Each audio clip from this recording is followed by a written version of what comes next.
ассалому алайкум бинандагони арҷманд. ин барномаи хабарию таҳлили ахбори озодӣ аст ки бо талоши хабарнигорони мо дар тоҷикистон ва Прага таҳия шудааст. имрӯз душанбе 1 сентябр аст ва дар 15 дақиқаи дигар шуморо бо муҳимтарин таҳаввулот дар тоҷикистон ва ҷаҳон ошно мекунем. ҳоло бо мавзӯъҳои асосии ин нашр шинос шавед.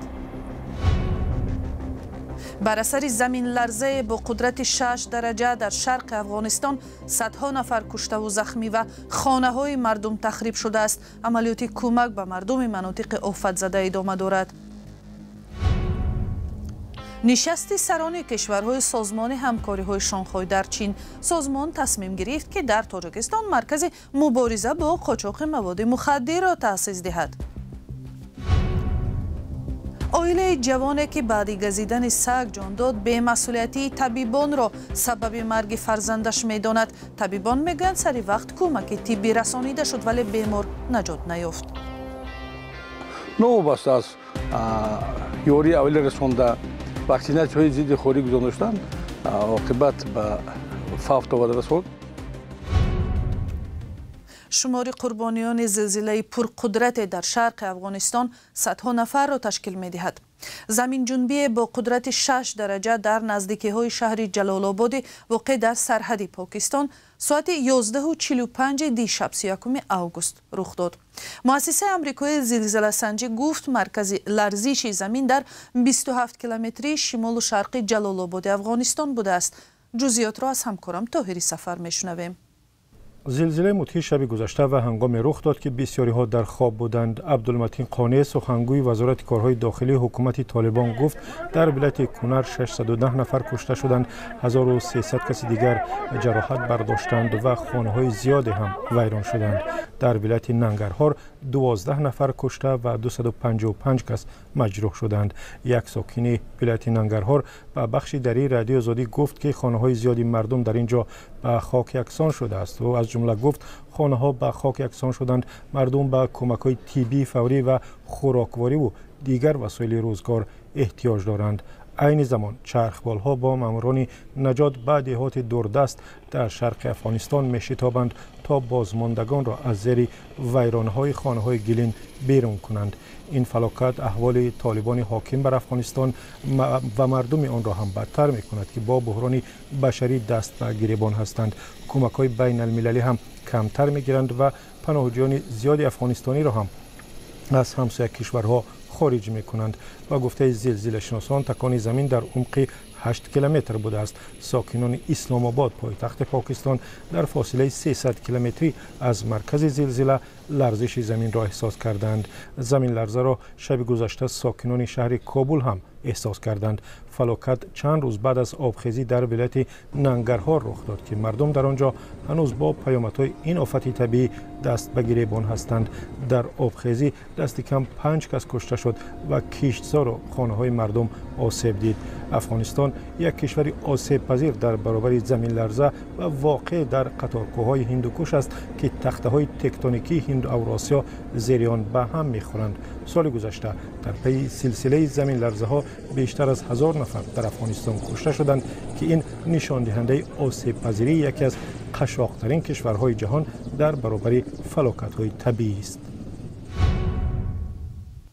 имрӯз дар ҷаласаи сарони кишварҳои узви созмони ҳамкориҳои Шонхой дар шаҳри Тяньцзини Чин созишномаҳо оид ба таъсиси маркази зидди маводи мухаддир ва маркази мубориза бо хатарҳо ва таҳдидҳои амниятии кишварҳои аъзои созмони ҳамкориҳои Шонхой имзо шуд. аз ҷумла маркази зидди маводи мухаддир қарор аст дар душанбе ҷойгир шавад.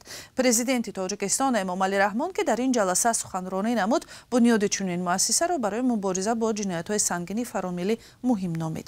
ба навиштаи сомонаи президенти Тоҷикистон ӯ дар изҳороти худ ба ҳамкории кишварҳои узви созмон дар самтҳои афзалиятноки иқтисод, аз ҷумла нақлиёт ва транзит, энергетика, саноат, кишоварзӣ, инноватсия ва рақамисозӣ таъкид намудааст. ҷаласаи сарони кишварҳои созмони ҳамкориҳои Шонхой бо иштироки Си Ҷинпин раҳбари Чин, Владимир Путин президенти Русия, Нарендра Моди нахуст вазири Ҳинд, раҳбарони кишварҳои Осиёи марказӣ ва ҷанубӣ ва минтақаи Ховари Миёна барпо гардид. مقامات در اوکراین گفتند که شخص گمانبر در کشتار رئیس پیشین پارلمان این کشور را دستگیر کردند. اندری پاروبی روز 30 اوگوست در شهر لووف از تیری تفنگ جان داد. فعلا اسم شخص گمانبر افشا نمی شود، ولی پلیس عکسی او را به هنگام دستگیر شدنش نشر نمود. تفصیلات موضوع از همکارم مومن احمدی. ولادیمیر زلنسکی پرزیدنت اوکراین شب 31 اوگوست خبر داد که گمانزد در قتل اندری پاروبی وکیل پارلمان این کشور بازداشت شده است. این سیاستمدار روز 30 اوگوست از جانب یک شخص ناشناس با 7 ضرب تیر کشته شد. در نوارهای دوربین‌های نظارتی دیده می شود که حملگر از پشت با سلاح به سیاستمدار حمله می کند. اندری پاروبی 54 ساله در جای حادثه هلاک شده است. ولادیمیر زلنسکی گفت مقامات کشورش حادثه را تحقیق دارند و به زودی جزئیات این کشتار مدهش آشکار می شود. دادستانی کل اوکراین حادثه را کشتار انتقام جویانه نامیده از آغاز تحقیق آن خبر داد. مقامات تفتیشاتی هنوز انگیزه کشتار را شرح ندادند، ولی چند تن از همکسبان پاروبی حمله را کار دست روسیه نامیدند. نیکولای کنیاژیتسکی وکیل پارلمان گفت پاروبی جانبدار سرسخت یکپارچگی اوکراین وحدت مردم در قبال تجاوز روسیه بود و برای این موقعش مقامات روس از او قصاص گرفتند. پاروبی چهره شناخته شده در سیاست اوکراین و از فعالان اصلی انقلاب سالهای 2013-2014 بود. او از سال 2016 تا 2019 ریاست پارلمان اوکراین را بر عهده داشت. او همچنین از ماه فوریه سال 2014 با عنوان دبیر شورای امنیت ملی و دفاع اوکراین فعالیت می‌کرد. این دوره با آغاز درگیری‌ها در شرق اوکراین و پیوستن نیم جزیره کریم به روسیه راست می‌آید. او تا آخرین لحظه همچون وکیل پارلمان اوکراین از سیاستمداران فعال این کشور بود. در شهر دوشنبه ناظرانی راه شاکر خلدورов یک مسئول سابق بخش دین و تنظیم رسم و آیین‌ها در جماعت چاریککاران ناحیه رودکی را که رفتارش در یک مسجد سر و صدای زیادی برانگیخته بود با اتهام رانندگی هنگام مستی بازداشت کردند. ریاست امور داخلی دوشنبه امروز خبر داد که شاکر خلدورов راننده ماشین هوندای در حالت مستی بازداشت شده است. نظر نزدیکان و خود او فعلا معلوم نیست. مقامات نگفتند که او حالا در کجا کار میکند. دادگاه ناحیه سینا شاکر خلدورов را بیش از 22,000 سومانی جریمه بسته و به 15 روز حبس محکوم کرده است.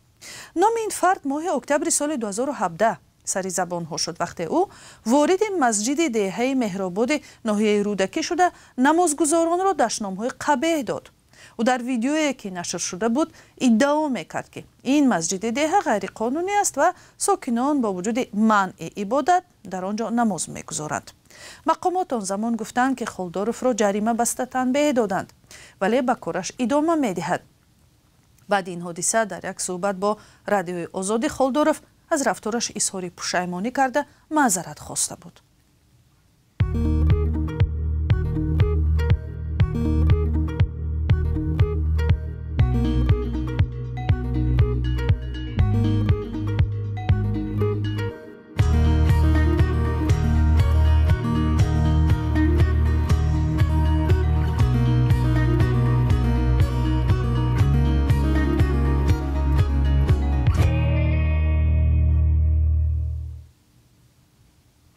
یک خانواده از ناحیه دیوشتیج ادعا دارد که در نتیجه بی‌مسئولیتی طبیبان فرزندشان جان داده است.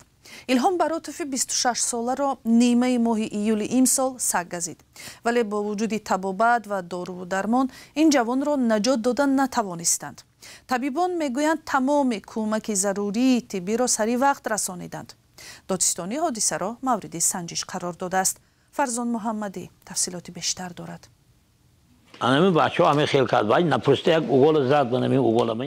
خانواده براتوف یک ماه باز ماتم دارد. پسر 29 ساله این عائله ایلهام براتوف را 13 ایول سگ گزید و زخمی کرد. پدر ایلهام میگوید حادثه در کشتزار رخ داده جوان را به بیمارخانه بردند. بعد 2 هفته در آنجا فوتیده است. ایبانش فهمید سگ آمدگی سگای خودمو خیالم عدل واکس کردم بعد سرم هم تو میبرد که سگ ایبام برامداست تور گفتگی سگ گوشتر رفته گشته خودی سرم به دویده میبیاد خیلی این یک لغت زدگی می چیکار که می یک باره دست چگزدگی گشته زیر میکنم گفت این دست چگزده خیز کردگی گوش چگزدگی من از دخترها ناراضی هستم تا ابد اخوجان تو ساعتی دویمی یک وراج نامد که دیاگنوز نموندن پیچر دختر دونات دختر شود نباشد نشود من که همون یکم روزم ساعت دو گفتم که اینا کوچک گزدگی من یک بار ضرور گفتم که ای روی دست استید این گوشش اشکونچه گفته همه خیلی کوکر دوغ زدم من دختر وراج اومده گفته که پدر و مادرم به 3 روز 5 روز تا 7 روزه نه که وکاس نمیکنه دو کلیقای کوچک کردنش ممکن گفتگی دیدید می نکرم مرد. ایلهام براتوف پدر 2 فرزند به پرورش اسب و کار دهقانی مشغول بوده است. پیوندانش میگویند بی‌پروایی پزشکان سبب مرگ او شد. سردختری بیمارستان ادعای خانواده را قبول ندارد. من فکر می‌کنم گپامش خطا و صحو است. زیرا که ویروس برانگیزنده بیماری خوری با واسطه نیر یکنچنی میگیم پهن میگردد.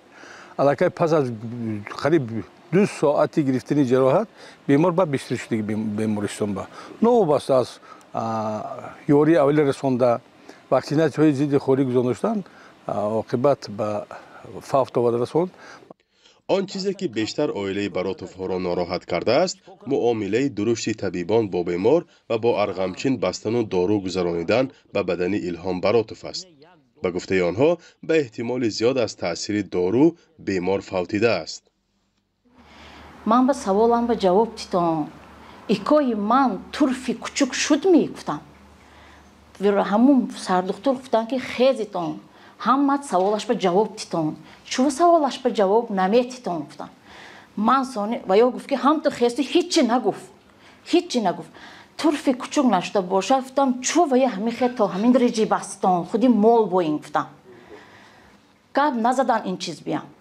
5 توبیک دوره من تو جواب پادپس بونده گروه آمدم و این اوگولا بسته من با اوگول میزنیم نگفتن ده این اوگول نپسته چی بزدن مونم بود من یک درد حاصل چی بینم مونم بود من چیزی کوچک گزید چی کوچک جیده مونم کو واکاس کنات بود شونه بام بود سال دلم بود تسکین موجود گو من حاضر حاضر کرده توستم خوبم دست رهی رو من بچه مول پای کرد رفته کن. در دادستانی ناحیه دیوشتیج به رادیو آزادی گفتند که الحال با سنجش حادثه مشغول بوده فعلا پرونده جنایتی باز نکردند. در همین حال عائله براتوف و دیگر همدهگان و شخصان آگاه از تکرار شدن حمله سگ‌ها در گرد و اطراف ناحیه خبر دادند.